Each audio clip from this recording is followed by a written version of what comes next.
નમસ્કાર. હિન્દુભાઈને રામ રામ અને મુસલમાનભાઈને સલામ આલેકુમ.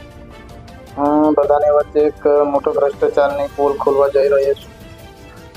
મફેરકુવા ગામમાં પ્રાથમિક શાળામાં જે મધ્યાહન ભોજનની શેડનું બાંધકામ કરવામાં આવ્યું છે, તમે જોઈ લો. જે 5 લાખ રૂપિયાનું છે. બનાવ્યાના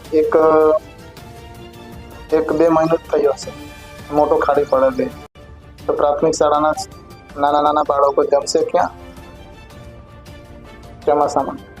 5 લાખ રૂપિયા ઓછા નહીં, 5 લાખ રૂપિયા તો બહુ અમારા માટે. 5 લાખ રૂપિયાનું તો 4 રૂમનું મકાન બની જતું હોય છે. એટલે મારે તો એવું જ કહેવું છે કે તમે સરકારથી છુપાવો છો પણ ઉપરવાળાથી તો દીવો. અને નાના નાના ભૂલકાઓને એનું તો વિચારો હોય છે. તમે તો તમારા પૈસાની પડેલી છે, આ છોકરાનું ભવિષ્યને નહીં વિચારવાનું.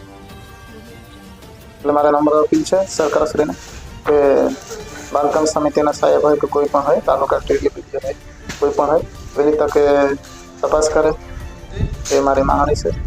અને વધુમાં વધુ શેર કરજો મારા ભાઈ, સરકાર સુધી પહોંચે. અસ્તુ. જય હિન્દ.